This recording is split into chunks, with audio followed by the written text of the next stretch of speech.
Hello friend, સ્વાગત છે તમારું મારી ગુજરાતી રસોઈ ટિપ્સ ચેનલમાં। તો આજે આપણે બનાવીશું મૂળાના પરોઠા। પરોઠા બનાવવા માટે આપણે અહીંયા બે મૂળા લીધા છે। તો સૌથી પહેલાં આપણે અહીંયા પરોઠાનો લોટ બાંધી લઈશું। તો મૂળા આપણે અહીંયા સાઈડમાં મૂકી દઈએ અને આપણે પરોઠાનો લોટ બાંધી લઈશું। તો આપણે અહીંયા 2 વાટકી ઘઉંનો લોટ લઈશું। તો 2 વાટકી આપણે અહીંયા ઘઉંનો લોટ લીધો છે। તો ઘઉંનો લોટ આપણે અહીંયા ચાળીને લેવાનો છે। તો લોટને આપણે અહીંયા ચાળી દીધો છે। તો હવે આપણે સ્વાદ પ્રમાણે મીઠું નાખીશું।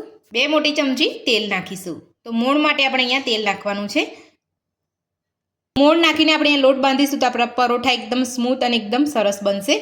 તો હવે આપણે અહીંયા બધું મિક્સ કરી લઈએ હાથેથી।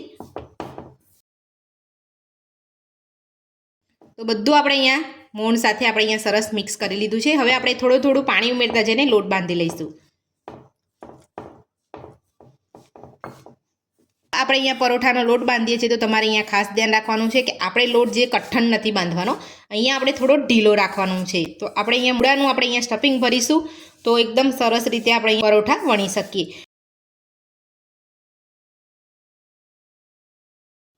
તો આપણો પરોઠાનો લોટ આપણે અહીંયા બંધાઈ ગયો છે। તો આ રીતનો તમારે અહીંયા થોડો ઢીલો જ રાખવાનો છે। તો આપણે અહીંયા પરફેક્ટ લોટ બાંધી લીધો છે। તો હવે આપણે એની ઉપર થોડું તેલ ઉમેરી અને આપણે અહીંયા બધી સાઈડ આપણે લગાવીને રહેવા દઈશું। તો તેલ આપણે અહીંયા લોટ સુકાઈ ના જાય એટલા માટે આપણે અહીંયા તેલ લગાવીને રહેવા દેવાનો છે લોટને।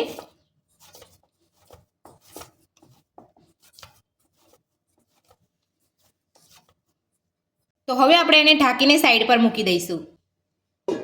તો હવે આપણે પરોઠામાં ભરવાનું સ્ટફિંગ બનાવીશું।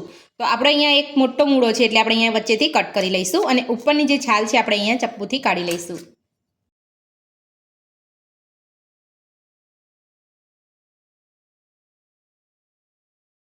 તો મૂળાના પરાઠા બનાવવા માટે આપણે અહીંયા મૂળો એકલો જ લીધો છે। તમે મૂળાની ભાજી લેવા માંગતા હોય તો તમે અહીંયા મૂળાની ભાજી પણ થોડી અહીંયા એડ કરી શકો છો। તો મૂળાની ઉપરની છાલ આપણે અહીંયા કાઢી લીધી છે। તો હવે આપણે એને છીણી લઈશું। તો હવે આપણે છીણી લઈ અને આપણે અહીંયા મૂળાને છીણી લઈશું। તો આપણે અહીંયા મીડિયમ સાઇઝની છીણી બાજુથી છીણવાનું છે।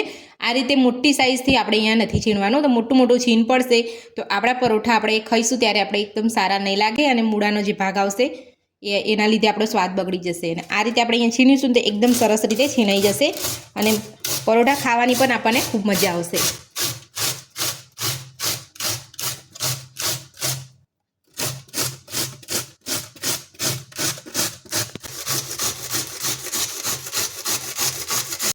તો મૂળાને આપણે અહીંયા છીણી લીધા છે।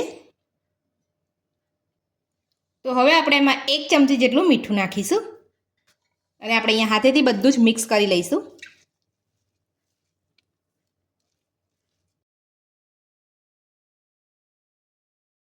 તો હવે આપણે છીણને 2 થી 3 મિનિટ આમ જ છોડી દઈશું। આપણે મીઠું અંદર એડ કર્યું છે એટલે એનું પાણી છૂટશે ને એટલે આપણે અહીંયા બધું જ પાણી નીચોવીને આપણે અહીંયા મૂળાને કાઢી લઈશું। તો 2 થી 3 મિનિટ થઈ ગઈ છે। તો તમે જોઈ શકો છો મૂળામાંથી પાણી નીકળવા લાગ્યું છે। પાણી આપણું અહીંયા મૂળામાંથી છૂટી ગયું છે। તો હવે આપણે એને બધું જ પાણી કાઢી લઈશું। તો આ રીતે આપણે હાથની મદદથી આપણે દબાવીને આપણે અહીંયા કાઢી લેવાનું છે બધું જ પાણી। તમારે અહીંયા કપડામાં લઈ અને આ રીતે તમારે નીચોવું હોય તો તમે એ રીતે પણ તમે લઈ શકો છો। તો જેટલું બને એટલું તમારે અહીંયા બધું જ પાણી કાઢી લેવાનું છે।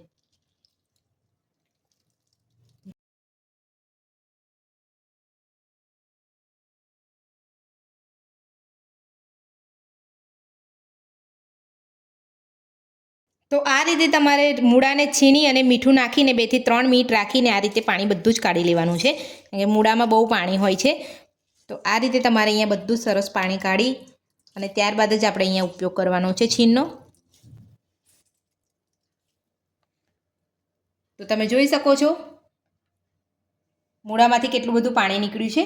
આ પાણી તમારે ફેંકવું ના હોય અને પીવું હોય તો તમારે અહીંયા સંચર પાવડર અને લીંબુ એડ કરીને તમે અહીંયા જ્યુસ તરીકે તમે અહીંયા પી શકો છો। તો તમે જોઈ શકો છો આપણું અહીંયા છીણ સરસ છૂટું પડી ગયું છે। તો આ રીતે આપણે અહીંયા સરસ છૂટું કરી લેવાનું છે। ત્યારબાદ આપણે એમાં મસાલા એડ કરીશું। તો હવે આપણે નાની અડધી ચમચી હળદર પાવડર એડ કરીશું, 1 ચમચી કાશ્મીરી લાલ મરચું, અડધી ચમચી આપણે આદુ લસણ મરચાંની પેસ્ટ ઉમેરીશું, નાની અડધી ચમચી જીરું ઉમેરીશું, જીરું ઉમેરવાથી પરોઠાનો સ્વાદ એકદમ સરસ લાગશે.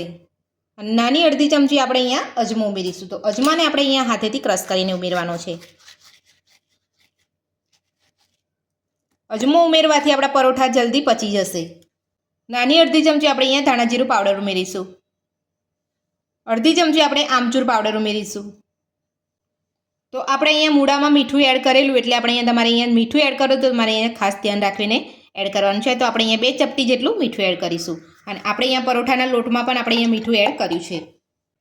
તો હવે આપણે એમાં થોડા લીલા ધાણા ઉમેરીશું. તો હવે આપણે બધું જ મિક્સ કરી લઈશું.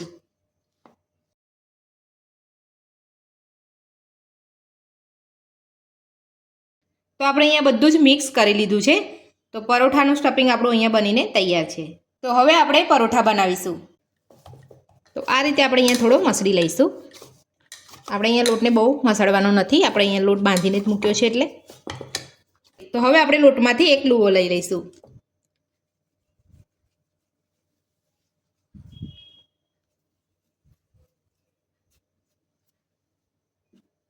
ઉપર થોડો કોરો લોટ છાંટી દઈશું આ રીતે.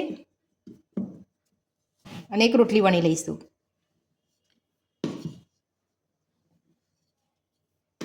તો આપણે આ રીતે એક નાની રોટલી વણી લેવાની છે. તો હવે આપણે અહીંયા મૂળાનું સ્ટફિંગ તૈયાર કર્યું છે એ ભરી લઈશું.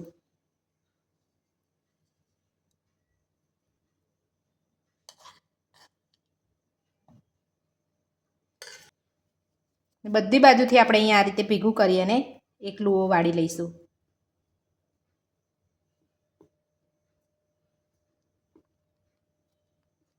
અને જે ઉપરનો વધારાનો લોટ છે આપણે અહીંયા કાઢી લઈશું.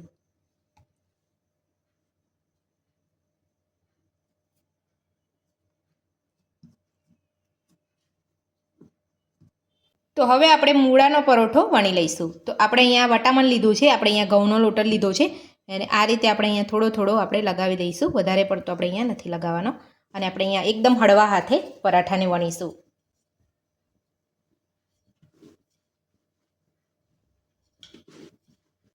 તો પરોઠાને આપણે અહીંયા વણી લીધો છે. તો હવે આપણે અહીંયા એક તવો ગરમ કરવા મૂક્યો છે. તવો આપણો અહીંયા ગરમ થઈ ગયો છે. તો પરોઠાને આપણે શેકી લઈશું.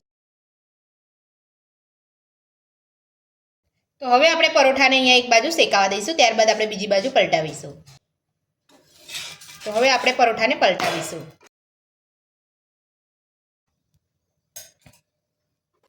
તો બીજી બાજુ પણ આપણે પરોઠાને પલટાવી લઈશું. તો બંને સાઈડ આપણે સરસ શેકાય ત્યારબાદ આપણે ઉપરથી તેલ લગાવીશું. તો હવે આપણે ઉપર તેલ લગાવી દઈશું.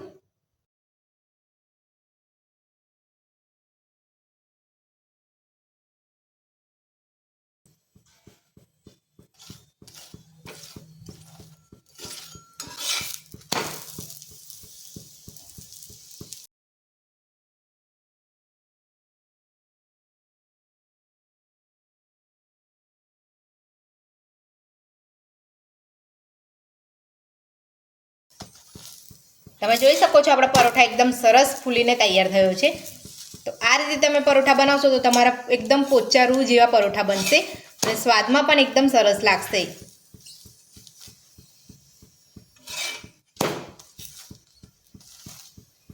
તો પરોઠો આપણો અહીંયા થઈ ગયો છે. તો આ જ રીતે આપણે બધા જ પરાઠા બનાવી લઈશું. તો બીજી વાર પણ આપણો અહીંયા પરોઠો તમે જોઈ શકો છો એકદમ સરસ ફૂલીને તૈયાર છે. પરોઠા તમારે શેકતી વખતે ખાસ ધ્યાન રાખવાનું કે ગેસ આપણે અહીંયા બહુ ફૂલ નથી રાખવાનો, મીડિયમ ગેસ રાખવાનો છે.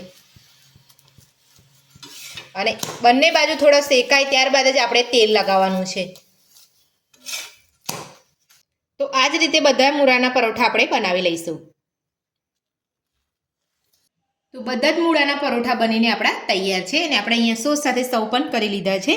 તો તમે જોઈ શકો છો આપણા મૂળાના પરોઠા એકદમ સ્વાદિષ્ટ બન્યા છે. તો મૂળાના પરોઠા બનાવવાની રીત તમને મારી કેવી લાગી મને કોમેન્ટ બોક્સમાં જરૂરથી જણાવજો અને મારી આ રીતથી તમે ઘરે એકવાર જરૂરથી ટ્રાય કરજો. તો એકદમ સોફ્ટ અને સ્વાદિષ્ટ મૂળાના પરોઠા બનશે. તો મૂળાના પરોઠા બનાવવાની રીત તમને મારી ગમી હોય તો વિડીયોને લાઇક કરજો, ચેનલને સબસ્ક્રાઇબ કરજો, તમારા મિત્રોને જરૂરથી શેર કરજો. Thank you.